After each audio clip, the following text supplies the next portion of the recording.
அனைவருக்கும் வணக்கம். இன்றைக்கி காலையில் பிரேக்ஃபாஸ்ட் வந்து ரெடி ஆகிடுச்சுங்க.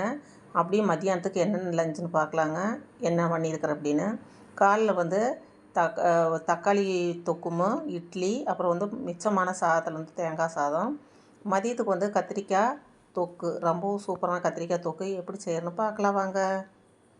இந்த கத்திரிக்காய் தொக்கு செய்கிறதுக்காக நான் வந்து ஒரு 5லேருந்து 6 கத்திரிக்காய் நல்ல எண்ணெய் நிறையவே ஊற்றி நல்லா பொரிச்சு எடுத்துக்க போகிறேங்க. நடுவில் வந்து லைட்டாக அந்த கீத்தல் மாதிரி போட்டு எண்ணெயில் போட்டு நல்லா ஃப்ரை பண்ணி எடுத்துக்கணும்.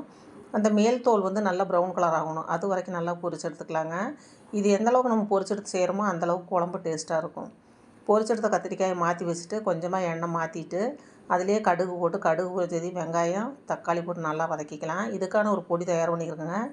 2 ஸ்பூன் மல்லி, 1/2 ஸ்பூன் மிளகு, 1/2 ஸ்பூன் ஜீரகம், அப்புறம் வரமிளகா காரத்துக்கு கொஞ்சம் நிலக்கடலை, அப்புறம் எள், இதெல்லாமே வறுத்து பொடி பண்ணி வச்சுருக்கிறேன். இப்போ நம்மளோட தொக்கு வந்து ரெடி ஆகிறதுக்கு வந்து புளி ஊற்றியாச்சுங்க. அந்த தக்காளியில் புளி ஊற்றின பின்னாடி நம்ம வந்து கத்திரிக்காய் வந்து சேர்த்து உப்பு போட்டு நம்ம வந்து பொடி பண்ணி வச்சுருக்கிற பொடியும் போட்டு நல்லா ஒரு 10 நிமிஷம் நல்லா வதக்கி விட்டு எடுத்து வச்சுக்கலாங்க. இல்லை இன்னும் கொஞ்சம் குழம்பா வேணும் அப்படின்னா நம்ம வந்து தேங்காய் வந்து நல்லா நைஸாக அரைச்சி இதில் சேர்த்தி நல்லா கொதிக்க வச்சு எண்ணெய் திரிஞ்சு வரும்போது இறக்கி வச்சா சூப்பரான கத்திரிக்காய் தொக்கு அருமையாக ரெடி ஆகிடுச்சு ஃப்ரெண்ட்ஸ். நீங்களும் ட்ரை பண்ணி பாருங்கள். பிடிச்சிருந்தா சப்ஸ்கிரைப் பண்ணுங்கள்.